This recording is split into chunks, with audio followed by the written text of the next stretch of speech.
Good afternoon. I'd like to start out by thanking the Cecil's team for allowing me to participate once again in the Red Lentil panel.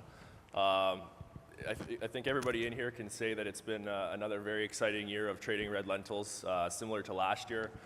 We saw peaks of the market last year, almost to $800, and we're right back there again this year. So between the explosive issues in India, the weather problems and logistic problems in Canada, and then now the demand that we're seeing for all destinations. So just to tell you how we're going to structure today's discussion is that we're going to run through each production zone, discuss the old crop situation, what's left on farm, and then we'll get into the new crop discussion and give you guys an idea on pricing. So starting off today's panel discussion will be Fethi Sanmez on Turkey.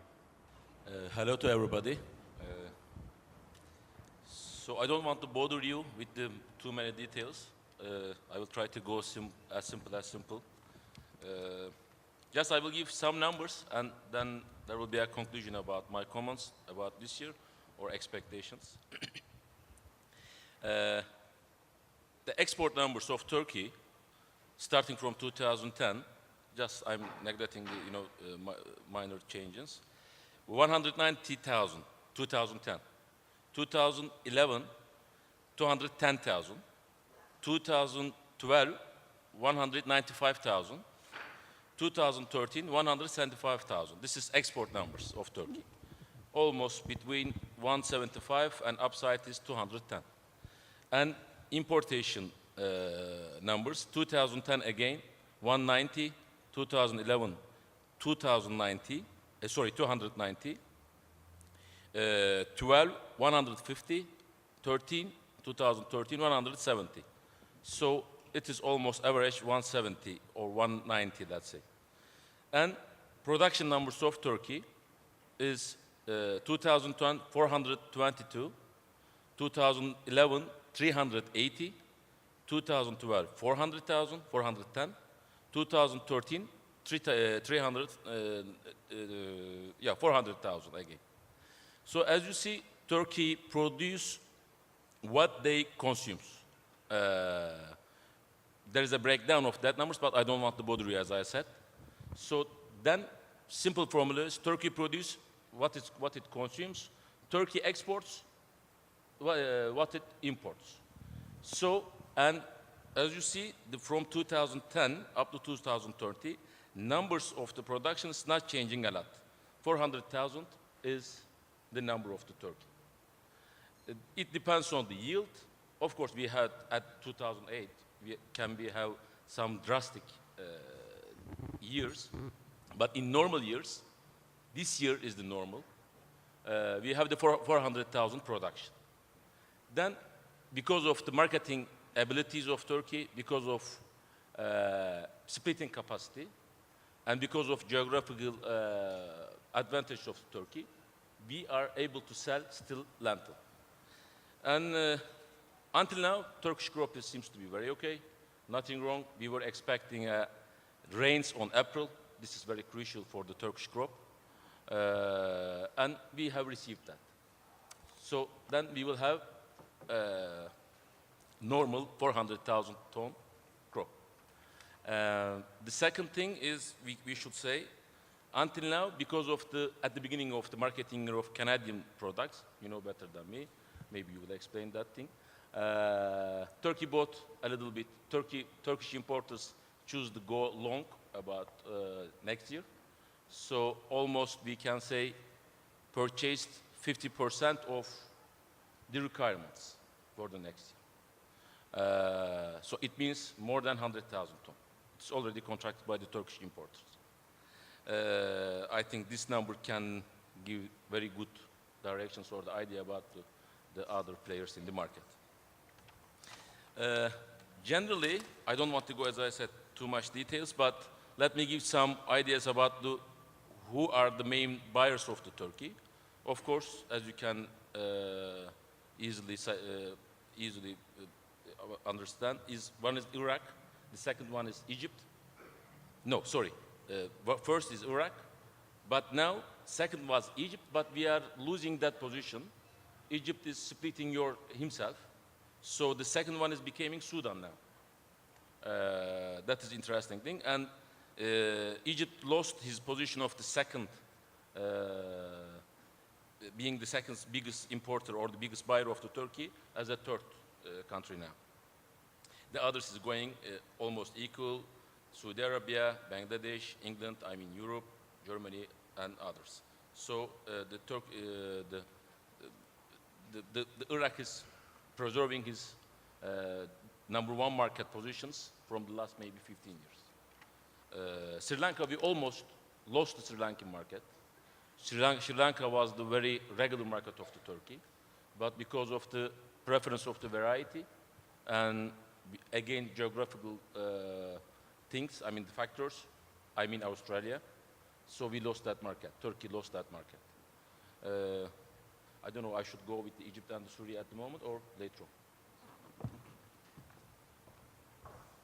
I guess we'll take a pause there, but I do have a question for you, or maybe just some clarification for those in the room. But when you're saying that there's a crop production of 400,000 tons, you're essentially telling the group here that despite the fact that you've had those dry conditions, the yields were back to normal and that there was no effect on the crop. That's what you're telling us. And I guess where we're going with that, or where I'm going with that specifically, is that we've seen the Turkish government take off import tariffs and restrictions on wheat in the last few weeks here. So just again to clarify for the group, you don't believe there's any damage to the domestic crop in Turkey? No, not at all. For lentil, we can say zero damage, almost.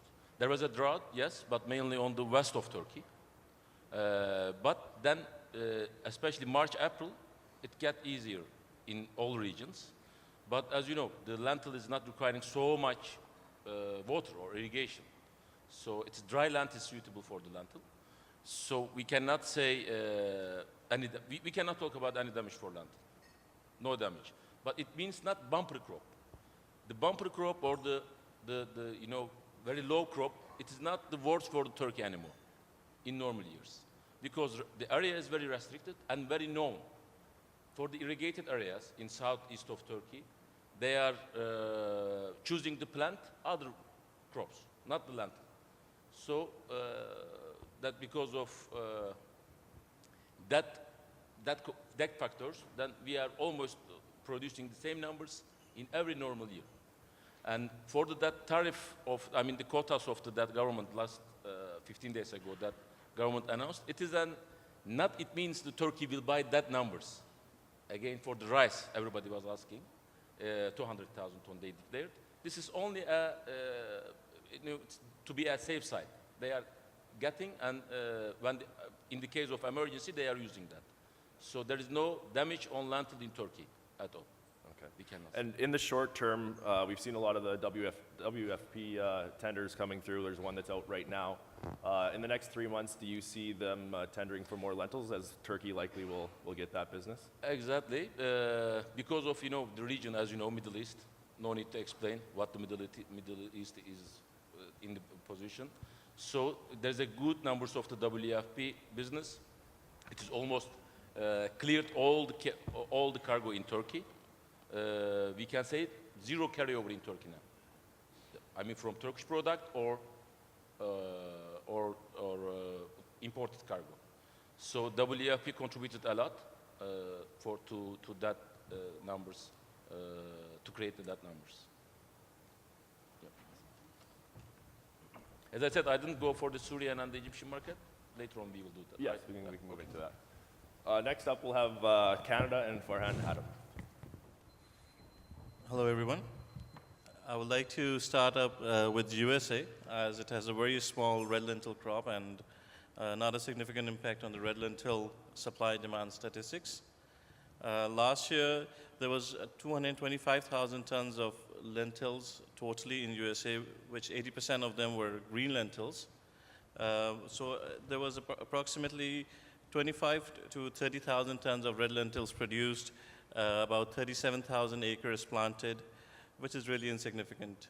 This year there is going to be a slight increase in acreage in USA, and it's going to be about 40,000 acres, and approximately 40,000 tons will be produced, again, which is immaterial to the global trade, really.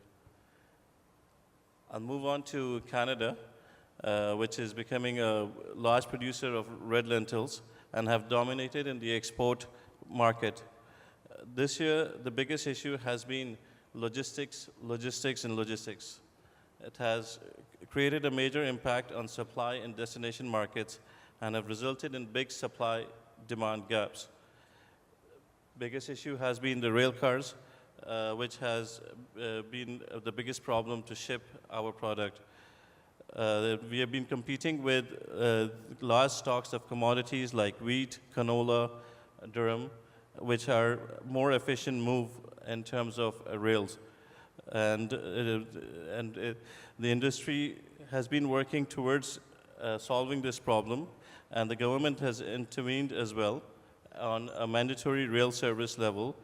However, still there has been regular shortages on containers in Vancouver, as well as we faced another strike in Vancouver about 2 months back, which had created further problems on the shipping end. So Canada has been more of a logistical problem, and we have been discussing that mainly with most of the buyers. I'll talk about the crop last year, 2013. We planted about 1.27 million acres and had abnormal yields, which produced roughly 1.1 to 1.2 million tons. We had a significantly insignificant carryover, which was approximately 60 to 70,000 tons. So we had about 1.2 to 1.3 million tons to market to the world. The last trade data that we saw from August to February, the export were about 580,000 tons, of which we assume about 100,000 tons of that was from old crop 2012.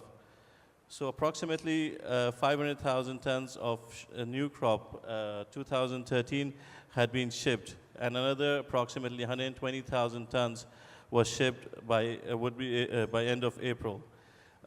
So around 650,000 tons has been shipped so far of the 2013 crop. Another 250,000 tons we assume would be shipped in the next 3 months, provided the rail services as they have done recently. Our domestic usage is about 130,000 tons. 50,000 tons is approximately used for seed. And if we do manage to ship in the next 3 months, we would have a very small carryover of 50 to 60,000 tons. The carryover, again, is largely dependent on the shipments that we will be able to do.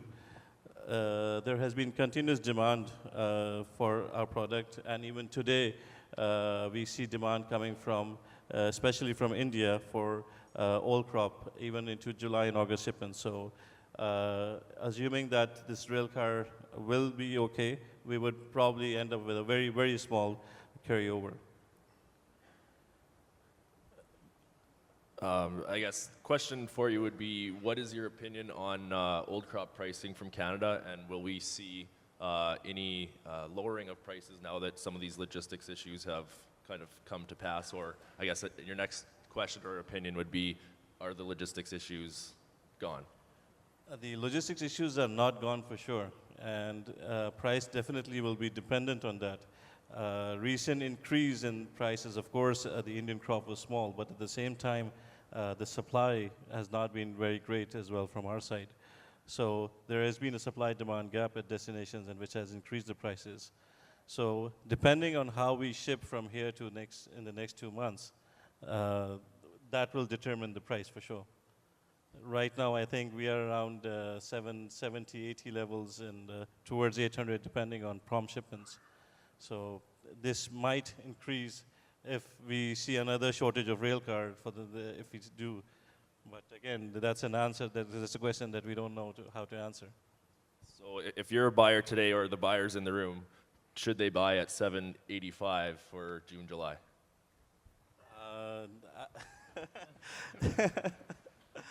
That's a tough question. I would say that depending on what they feel of the El Nino effect in India, 780 might be a good price to buy. But again, this is very dependent on what they feel on what's going to happen in the next few months. Okay, thank you, Farhan. Now we'll head over to Australia and Brett Dodson. Hello, everyone. Australia is pretty straightforward, really. Last year, our crop produced around 250,000 tonnes. That's as per Pulse Australia numbers. With the Canadian logistics issues, Australia has had very strong exports through that November, December, January, February period. And already we've exported half our crop up to the end of February of 129,000 tonnes. So going forward, if we continue to go at a sort of average pace of around that 32,000 tonnes a month, we will certainly run out in the back half of this year, more likely July, August. So from that standpoint, we've had very strong exports, as I said. Probably one thing that's probably changed a little bit in Australia over the past 3, 4, 5 years is that our production is swinging towards more small reds with less competition from Canada. The farmers are getting some agronomic benefits with some newer varieties, which has been producing small reds, which is then giving us a leg up into that Bangladesh market. And so, with your depleting stocks here, how many tons do you believe are still left to be sold out of Australia here for the next couple months? Yeah, very good question. Uncommitted stocks, we've obviously had strong sales, for the next 2 to 3 months. So looking at those sort of numbers, I know personally that we're struggling to buy lentils in Australia currently. So uncommitted is a difficult question, but I think probably 15, 20,000 tonnes would pull it up very quickly. And what price will those trade at? Current prices at the moment, a replacement is closer to that sort of $790, $800 level, CNF, and that's for say, more realistically a May, June or a June, July position. All right, we'll head over to everyone's favorite in India and the big demand for this year, Mr. Anurag Toshan. Hi. Basically, in India, as you all are aware, we were actually set to harvest a good crop of all the winter crops, the pulses crops, but due to the untimely rains, and especially in the lentil growing areas of MP, border areas of UP, the crops really got suffered, and we, I think, at best harvested around 200 to 250,000 tons instead of a crop size of almost 500,000 tons that we were expecting earlier. So this has really caused the markets to go up globally because India did step in a big way to buy a lot of lentils from Australia as well as Canada. And we have seen the prices go up at the time when harvesting was happening in India. And this definitely shows that there is a strong demand coming in from India. And this demand should stay for the next few months until our next crop, which is not before next March. As you must have seen, basically, as per the Stats Canada figures, Canada in the crop year like 2013-14 until the beginning of the new crop year in 14-15, the estimates were that they would be exporting around 300,000 tons to India, of which until end of February, they have already exported 170,000 tons. And this includes containers as well as break bulk shipments. And the same figures from Australia, it's almost about 30,000 tons until the end of March. And they remain to ship about 25,000 tons until they get into the new crop season by November, December. So if we now basically have to see that until September, October, that is when the new Canadian shipments will arrive, that is until October, we have with us about 225,000 tons in India, that is our local crop. We have about 130,000 tons to come from Canada and about 25,000 tons to come from Australia. And the demand in India is almost about 70,000 tons a month.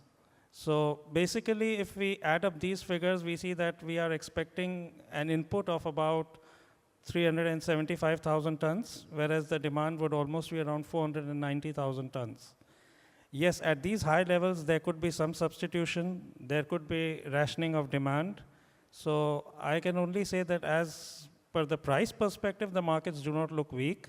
The markets will definitely come down. There will be profit taking because a lot of products have been contracted at low values, and the importers are definitely going to make some good money, good profits after a long time. But predominantly, the markets will remain bullish. I do not feel that there's weakness in the markets, but there will be a lot of volatility in the markets, undoubtedly. So one needs to be careful. And as regards new crop from Canada is concerned, I believe some business has already been done. If I'm not mistaken, I think about 3,000 to 4,000 containers have been booked, and bulk volumes of about maybe 30 to 40,000 tons may have been contracted. So another big factor which is looming, and which even Mr. Chandrasekhar spoke this morning, was about the weather phenomenon, the El Nino, which again we are not very sure of, but by the talks going around in the world market, and as all the Met departments of Australia, US, Canada, we definitely are in for an El Nino phenomenon. And we need to see how much it impacts the Indian monsoons.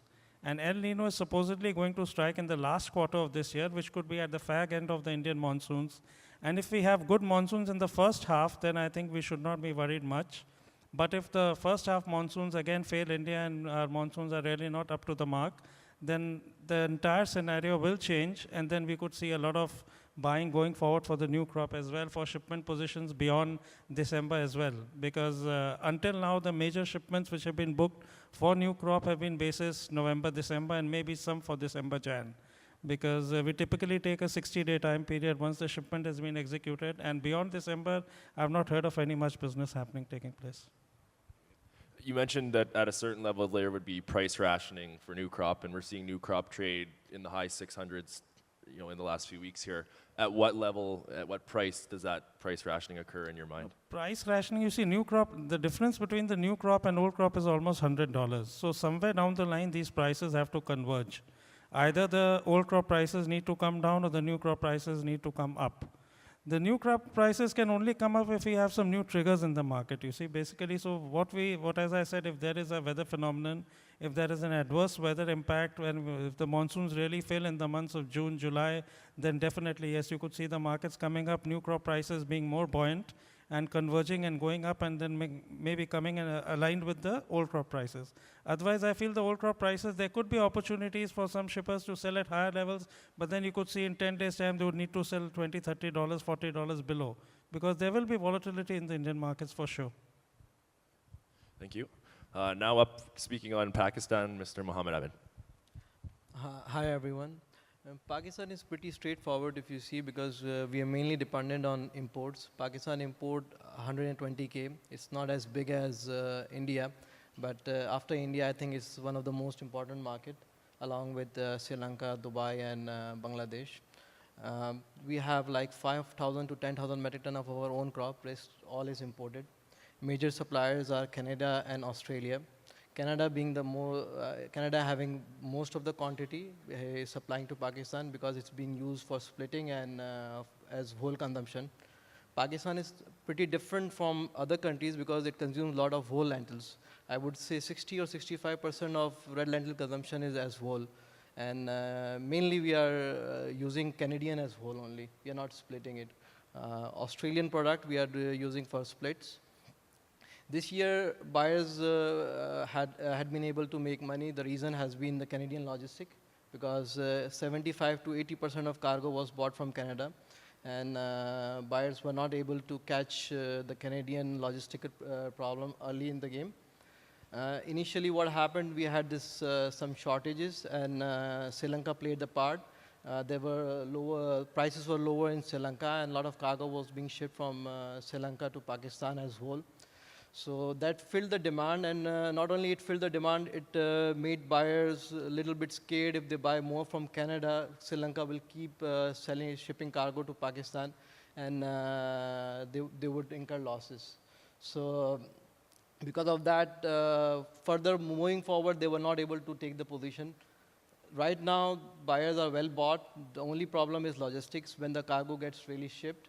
And there could be situation that some buyers are overbought, because like if some buyer has bought January, February, March, April, if January, February is not shipped, and all like January, February contract, March contract, April contract, all together is being shipped in May. So I foresee that in April, a lot of shipment has been started from Canada. So we could see some over imports, but for the moment, we don't have much stock in Pakistan. In your opinion, how many more tons does Pakistan need to buy to cover them through till Canadian new crop? I would say, I mean, see, Pakistan is well bought till the new crop.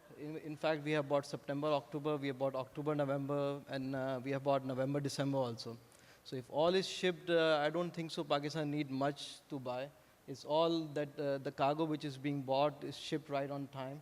So it should be sufficient for Pakistan. Prior to going into our discussions on new crop for Canada and Australia, I'll let Fedi add his comments that he wanted to.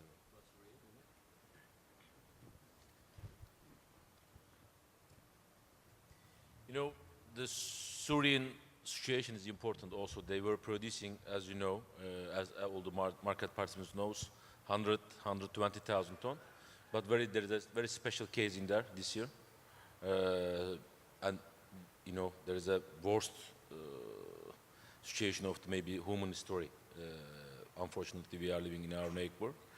And some part of Syria is under the control of, let's say, formal government, let's say Bashar Assad power, let's say. The others, it's called Free Army. So what it affects to lentil production like that, Idlib and Halab region, this is west of Syria, is under control of, in fact, there is no control, nobody is controlling. So that's why there is no production in there. We can say almost zero. So that's why we almost lost the 30 up to 40,000 ton of production in there. But other region is producing more quality cargo, and thanks to God, it is bigger portion of that Syrian production. It is Jazira area, let's say, in Syria. It is a counterpart of Nusaybin region of Turkey, and very same conditions, same climate, I mean, same agricultural conditions we have. We are expecting 75,000 ton of production in there. This affects this cargo by smuggling or by direct importation coming to Turkey. So we cannot add on to Turkish numbers. Also, as we lived in last year, it is affecting the Iraqi market because they need the money, they need the cash, and they are not following the international market. They are selling cheap. Beginning of the last year, we lost almost, for 2 months, we lost the Iraqi market to Syrian splitters. But splitting capacities or splitting ability will be a problem Syria again because of the security region. But at the end, we will have 75,000 ton of cargo available from Syria. And most probably, that cargo will be marketing by Turkish splitters, let's say.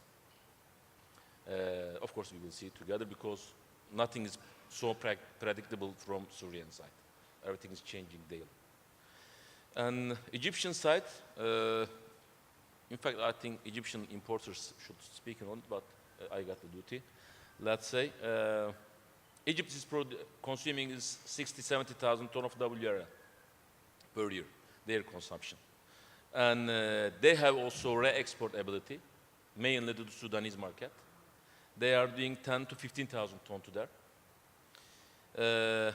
All market participants of the Egyptian importers are saying that there is no carryover. They are almost zero.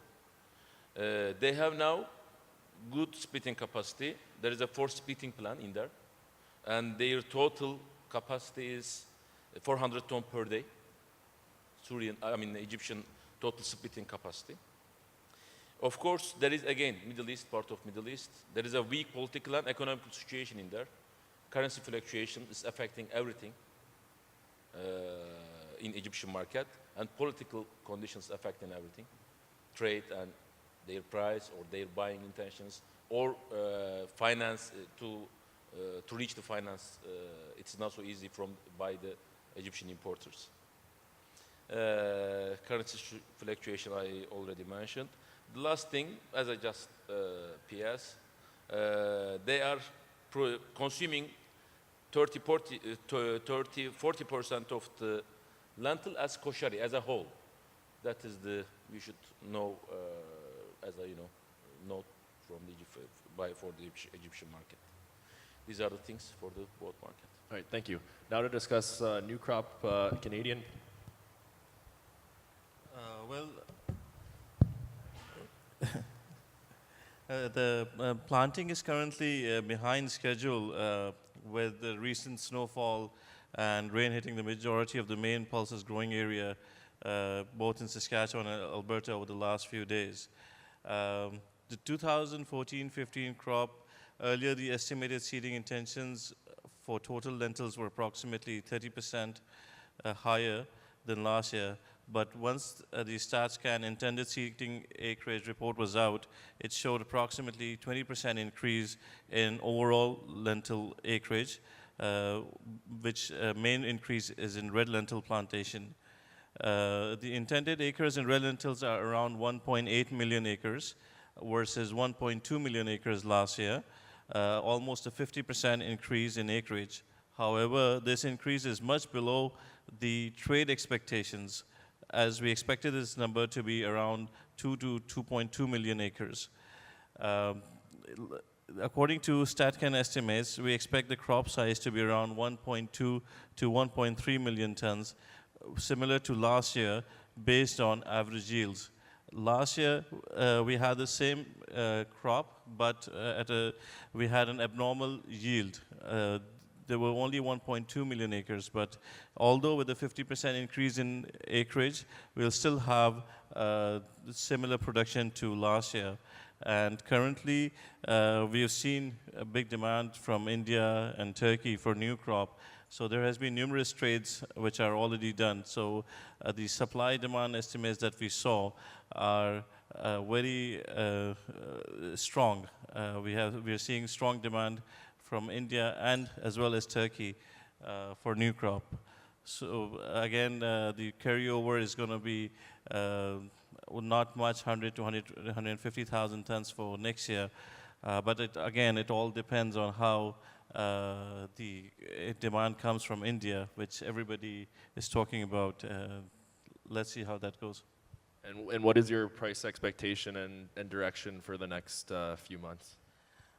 Current price levels are ranging anywhere from 660 to 700 levels, depending on what shipment. I believe October, November, December are being traded in range of 670, 680, and there's premium for September, October shipments. Currently, it's being discounted by almost $100. I feel that these prices are not a bad price to buy, to go along, in view of current demand situation, as well as our logistics are not going to improve. Even coming new year, we are still going to be shipping short, as we still have good quantities of wheat, canola left to ship. So this problem of logistics is going to continue into new year as well. Thank you. Brett? Yeah, on Australia, virtually it's very early at this stage. Pulse Australia have just come out recently with some crop estimates. They're on the top side saying 170 odd thousand hectares, and on the lower side around 160,000 hectares. Compare that to last year, it was around that 168,000 hectares. My personal feeling is that I think we'll see a slight increase in planting, probably to the higher side here. Just with the price reaction we've seen in the last 3-4 months, has shown the growers some confidence to obviously put some more lentils in. We also have very strong cereal prices, and so out of the pulse markets at the moment, especially in South Australia generally, we're seeing lentils as a bit of a standout. So I think we'll see price more going in the ground from that standpoint. And when do you feel the Australian grower will start selling new crop if they're not already? Yeah, good question. Nothing is trading at this point in time. Farmers generally don't forward sell a lot unless they can manage to get a hectare contract or something to give them some confidence around some weather issues. The Bureau of Australia have come out and said there's a 70% chance of El Nino this later in the year. Which will also sort of spook growers. So we need to see a very good solid start to the season for them to get some confidence before they'll actually start forward selling. Yes, you'll get the odd one or two who will like some prices and want to lock it in, who are in more secure regions. But at this stage, it's a very difficult thing. Obviously, Australia is a minnow compared to Canada, so we have to follow your lead somewhat, and then and price accordingly. And at what price would you offer new crop today? As I said to you, Quentin, what would you offer first? Well, we've been hearing 670 to 680, but Yeah, look, I think you know, if Canada's around that 670, you'll always find Australia will peg it very similar to slight premium if we can. Obviously, for all those consumers out there, at least you'll know Australia will ship it on time. So, you know, come to Australia, please. On that note, we'll open it up to the floor for any questions from the audience.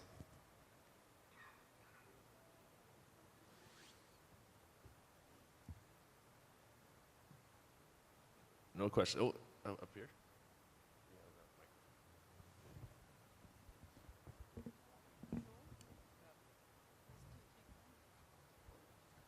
Oh, yeah, they're just getting ink at the back there.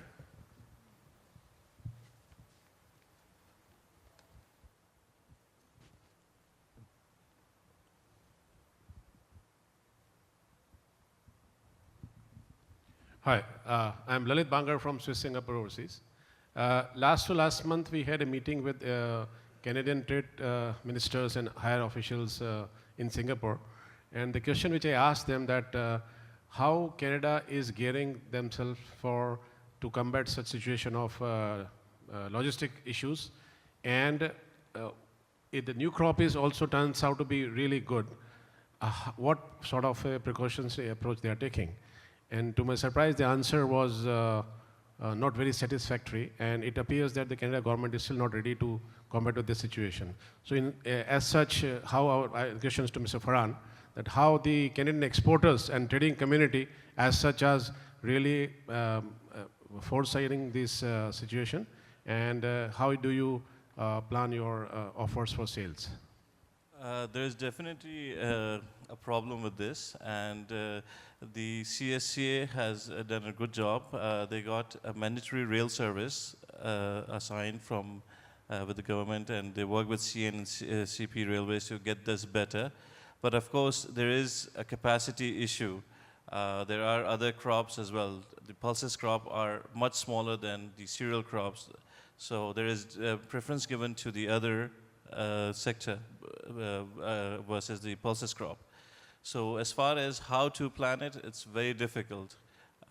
We don't have an answer. Like January, February shipments were very small. Like everybody in the trade did their best to get the cargo out, but there were limitations. So there isn't much we can do, but of course, nobody's going to sit with the crop. So they're going to work towards it. And we have to keep our fingers crossed to get that product out as well.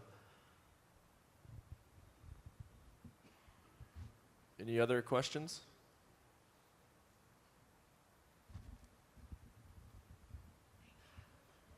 Oh, we got two. One over here.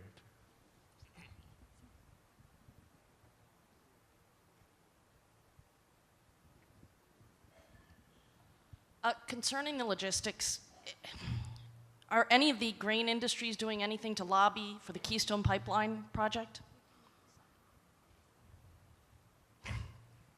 I guess I can venture into that one.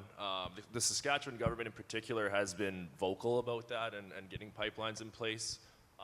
You know, to say that that's going to be a solution that comes about in the short term, it's just not going to happen. I mean, it'll take time. Obviously. But this is going to be a long-term problem if there isn't another way to get oil to port. Yeah, and I guess the direction on that one somewhat would be it has a lot to do with the U.S. government and the lobbying that's being done down there and what the likelihood of that being successful is. And I guess, I mean, you could probably divide the room in half on opinions whether it's right to move product that way or not. You know, from our perspective, from a logistics perspective, obviously we would see the benefit of it. In Canada, clearly the oil volumes have been going up, and that will continue to be a trend. You see the same thing in North Dakota as well for pulses coming out of that area. So, you know, from a purely logistics perspective, I think we'd all like to see something like that develop and happen, but it's a very political game, and that's a long-term solution that's probably upwards of 3 years out to solve anything. So just to add on to what Farhan was saying, I think the government has at least intervened and set up some minimum levels for Canadian product to move, and this is all commodities. But as Farhan also mentioned, we're going to have upwards of 20 million tons of other products and carry-out that still has to move somewhere, and a car of wheat takes away from a car of pulses because there is only a finite amount. So. Hi. If it's okay, I just wanted to venture out a suggestion and recommendation to everybody here, in that you should reach out to your governments in order to help coordinate with our government, because Canada is doing as much as they can at this moment in the transportation issue. So have government to government reach out on the importance of requiring more and quicker movement of our product to your destinations. That would be number one. And number two, we do, as a country, encourage investments in this regards, and your governments will be able to discuss this with our government. So that's just a recommendation out there for everybody to think about, and for anyone who has the right channels for that, that will help us a lot in sending out the product that you need for your countries. Quinton, you can totally add to that if you want. Well, I think it's a good point. I think everybody, the more push we get from overseas, the more valid and tangible it becomes for the people who actually are making these decisions. And obviously the rail issue has been all over the newspapers in Canada, and that's why the government was pretty much forced to intervene. And I think that on a go-forward basis, that infrastructure and spending needs to happen regardless. Yields are going up. You look at the money and investment into seed varieties and a lot of these commodities like corn and soybeans. We will be growing bigger crops in Canada and elsewhere in the globe, and infrastructure needs to be invested in and improved so that we can move those types of volumes. There was another question over here, but did it get answered? Hi. I mainly wonder about the new crop projections. Till now, I think majority of the discussion was the period till December, January of 2015. When we consider together the logistical difficulties which you forecast to continue, and when you consider the total quantity estimations, what are your projections for the prices of the lentils between January 2015 till August 2015, and what will be the maximum quantity you estimate to be exported till January 2015, considering the logistical constraints in Canada? Okay, well, we'll start out with the price. I expect you to reply, and Farhan also. I thought I was the moderator of this panel, but we'll start with Fedi. Of course, market participants seems to be quite confident about between the 600 650. They're already contracted with that price, and it's known by everybody. And if you look traditionally or the statistics, I'm agree about that numbers. In the meantime, it is giving any signal about my position or not, but still I'm confident about that. I think we will not see more than 750. It is very optimistic for the seller side. My real estimation is between the 650 and 700 will be through the year, through the season, until new crop of Turkish, 2015 Turkish, we will see the maximum debt levels. There will be not so big fluctuations. The only thing we should watch, as you know, the Canadian logistic problems. Because of the timing and the delivery, our predictions can go wrong. But there is no problem in supply side. Demand is always almost known by everybody. So the vessel things, dumping the market, or the big players, competition can affect the market. That's all. Logistics is the key of all questions. Brett? Geez, tough question. I think, yeah, probably I agree that most people are getting comfortable with that 650 sort of level. I think probably the downside 625 and the upper side to that 700 type level. Australian farmers, let's talk about Australia. If wheat is at $300 a tonne, which it is currently, and through that harvest period, well, they're going to get good cash flows from other commodities, and so we've tended to see them to hold product back off the market accordingly. And probably if they're going to punt something, it's been lentils. So if the farmer is not happy with that price, well, he'll hold and wait and see. Right? I would say 650 to 625 would be safe level. But if anyone asks to predict what are prices in 2015, I would say it's just gambling, no? Because there are so many things going through. You have Turkish crop, then you have Canadian crop, and then you have Indian crop, and then you have the Indian currency moving up and down 8 to 10%, and then you have this Canadian currency, Australian currency. So it's, I don't think so anyone can predict this, no? Yeah, we're not letting you off that easy, I think. Let's assume an average crop in India next year and normal production for Canada, average yields, average in Australia. What price will we see? Yeah, I think 650 should be a good price. And it doesn't go higher than that, or that's? Yeah, it can. No, see, it can match the old crop price between 650 to 750. Anurag? As Ahmed said, there are so many uncontrollable and invariable factors. It's really difficult to hazard any guess. But then again, going by the prices, and if we have good monsoons and there's good subsoil moisture, the Indian farmer will definitely, there'll be a mad scramble to plant a lot of lentils for the new crop. Even flower pots will be filled with lentil seeds, and everyone will go for planting of lentils. So it's really difficult to say, but if, as I said earlier, if there are a problem in monsoons, yes, if because of El Nino there's not enough subsoil moisture, the markets could go anywhere. And if there is, again, to add to this, we have logistical issues in Canada like we had this year, then the markets could go beyond 700, it could go up to 750 also. Otherwise, 650 to 700 levels seem to be okay. Well, your question is valid from what the price prediction is going to be from January to August, right?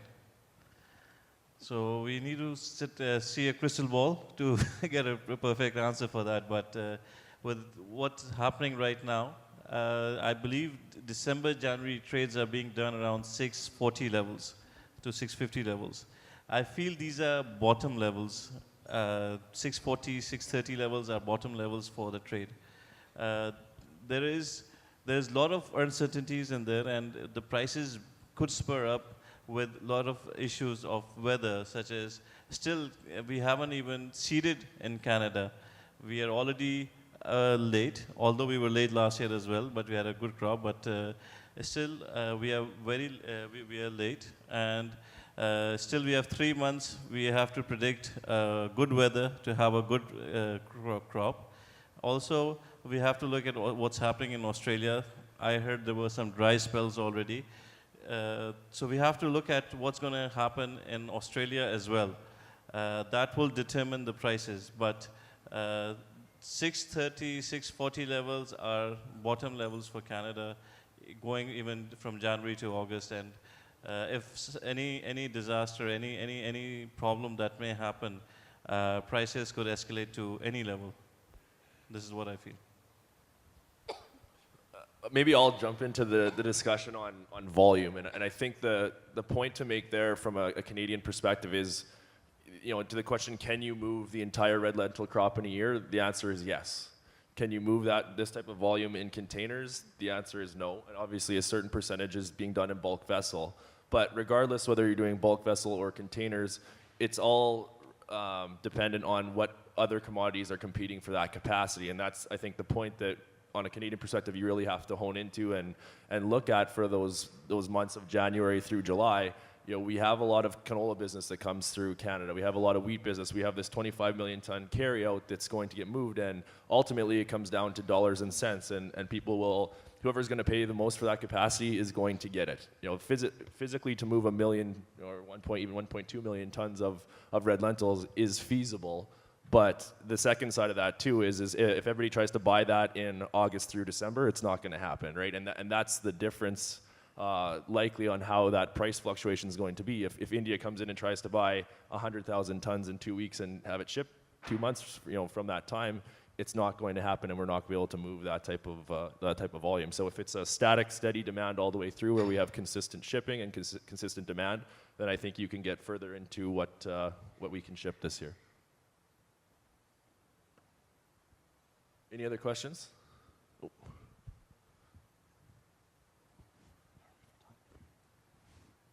Hello, I'm Saurabh Bhartia from Glencore, India. My question is to Anurag. Anurag, like you mentioned, suppose there is perfect weather and everything goes on well, then India may plant record lentil acreage. My question is that over the last 4 years, the crop in lentils in India has been going down every year. Will there be enough seed available to increase the acreage drastically?